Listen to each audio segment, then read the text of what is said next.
Right, okay. Acharya గారు వినిపిస్తోందండి? వినపడుతుందమ్మా. Yeah, okay. సో ఆచార్య గారు, దేశమంతా కూడా యుద్ధానికి మేము సిద్ధం, మీ వెంటే మేము ఉన్నాము, మోడీజీ ఇప్పుడు కాకపోతే ఇంకెప్పుడు అని చెప్పేసి ముక్త కంఠంతో నినదిస్తూ ఉన్నారు. And at the same time పార్టీలు కూడా అందరూ కూడా ఏకమై చాలా యునైటెడ్ గా యుద్ధం చేద్దాము, మేము సపోర్ట్ చేస్తాము అని చెప్పేసి అని అంటూ ఉన్నారు. అయితే చాలా మంది ఇప్పుడు కర్ణాటక రాష్ట్ర మంత్రి పాకిస్తాన్ పై దాడి చేస్తాను, నాకు నేను మానవ బాంబులాగా వెళ్లి దాడి చేయడానికి కూడా నేను సిద్ధంగా ఉన్నాను, యుద్ధం చేయడానికి అని అన్నాం. అలాగే ఓవైసీ మాట్లాడడం కావచ్చు, పాకిస్తాన్ పై దాడి కాదు అసలు పాకిస్తాన్ లోనే వెళ్లి తిష్ట వేయాలి అని చెప్పేసి ఆయన చాలా సీరియస్ వార్నింగ్స్ కూడా ఇచ్చారు. అయితే ఇలాంటి సందర్భాల్లో మరి ఎందుకు బీజేపీ వెనకడుగు వేస్తోంది, కాస్త వెనకంజు వేస్తోంది, ఆలోచించి నిర్ణయం తీసుకోవాలనేటువంటి ధోరణ? ప్యానల్ ఉన్నటువంటి పెద్దలు రామ్మోహన్ రావు గారికి, వెంకటస్వామన్న గారికి, మా మల్లన్న యాదవ్ గారికి, మీకు, మీ ప్రేక్షకులకు అందరికి కూడా నమస్కరిస్తూ, ఇవాళ దేశంలో ఎక్కడ ఏ చర్చ జరిగినా భారతదేశం ఇంకెప్పుడు పాకిస్తాన్ చేసినటువంటి దాడికి ప్రతీకారం తీసుకుంటది అని ఎదురు చూస్తున్నటువంటి సందర్భం ఉన్నది.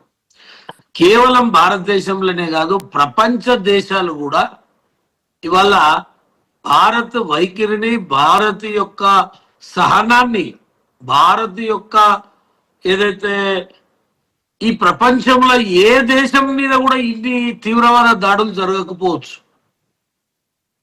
మన నుండి వేరుపడ్డటువంటి పాకిస్తాను ఇవాళ ఒక మిత్ర దేశంగా ఉండాలి. అటువంటి దేశం ఇవాళ 65ల వార్కు రావడానికి కూడా పాకిస్తానే కారణం. అనేక దుశ్చర్యలు చేసి ఇవాళ ప్రపంచంలో ప్రతి దేశం కూడా ఈసరించుకునేటట్టు అసలు పాకిస్తాన్ తీవ్రవాద దేశంగా గుర్తించేసిరు ఇండియా, ప్రపంచం అంతా.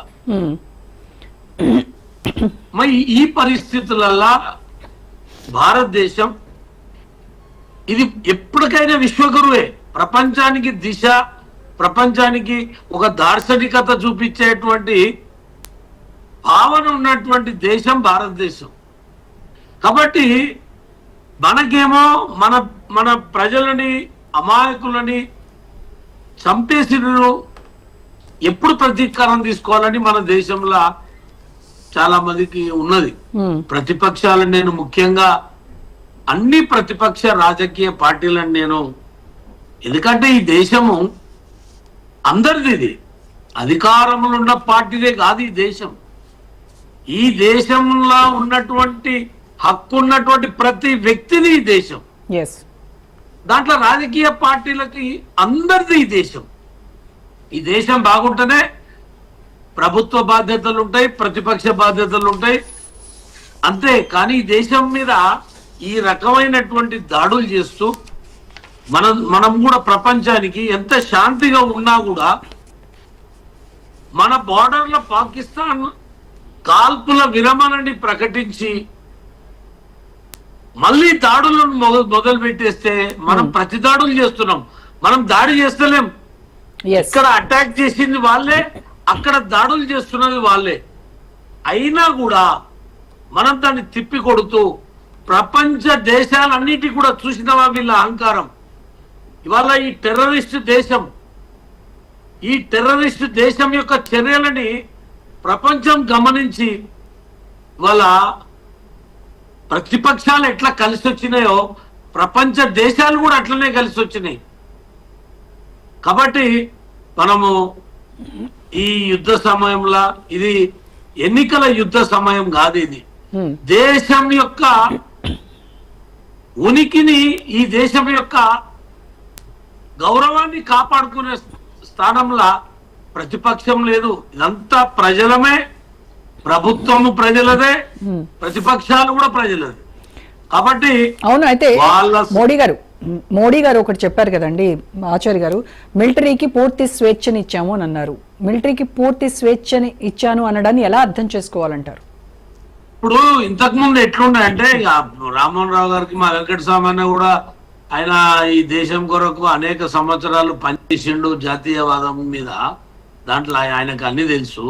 గతంలో ఎట్లుండే అంటే బంగ్లాదేశ్ కానీ పాకిస్తాన్ కానీ వాళ్ళు ఏదైనా కావాలని కాల్చినా కూడా మనం ఫైర్ చేసే పరిస్థితులు లేకుంటుంది. ఓకే, మనం మళ్ళా ఇక్కడ ఇండియా గవర్నమెంట్ చెప్పిన తర్వాత ఆఫీసర్ల తోటి మాట్లాడి సరేలే ఇంకా దాని గురించి ప్రతిదాడి చేయొద్దు అని చెప్పి చాలా ప్రాణాలు పోయినా కూడా వాళ్ళు అంటే నవ్వుతూ కాల్చేసేది మన దేశ సైనికులని. ఎప్పుడైతే నీ మీద ఫైర్ జరిగినప్పుడు నువ్వే జవాబు చెప్పాలని జవాన్లకు చెప్పిండ్రో అక్కడి నుంచి ఏదైతే కాల్పులు అనేది తగ్గిపోయినాయి. కానీ తీవ్రవాదంతో పాకిస్తాన్ ఏదైతే చేస్తున్నదో దీన్ని ఎండగట్టి ప్రపంచానికి తెలియజెప్పి గతంలో లాల్ బహదూర్ శాస్త్రి గారు కానీ ఇందిరాగాంధీ గారు కానీ లేకపోతే ఏ ప్రధానమంత్రులు ఈ దేశం కొరకు అటల్ బిహారీ వాజ్పేయి గారు కానీ మొదలు మనకు దేశం ముఖ్యం. మన దేశం ఏ దేశం మీద దండ ఇవాళ వాస్తవంగా అయితే ఇన్ని దాడులు ఇన్ని తీవ్రవాదుల చర్యలని వేరే దేశం మీద చేస్తే ఇదివరకల్లా పాకిస్తాన్ హస్తగతం చేసుకుంటుండే వేరే దేశాలు అయితే మన నుంచి విడిపోయిన దేశము వాళ్ళు కూడా అభివృద్ధి చెందాలని అనేక విధాలుగా సపోర్ట్ చేసాం, మనం సపోర్ట్ చేసిండ్రు. వాళ్ళ సపోర్టు వాళ్ళకే కాదు గవర్నమెంట్ కే కాదు తీవ్రవాదులకు కూడా సపోర్ట్ తీసుకున్నారు. అది చివరికి ఏమైందంటే పాముకు పాలు పోసినట్టు అయింది. ఇవాళ ప్రపంచం ముందు అది విషం నాకు అనేది తెలిసిపోయింది. ఇవాళ ఇంకొకటి రైట్ అండి. ఓకే ఆచార్య, మళ్ళీ మాట్లాడతాను మీతో. రైట్.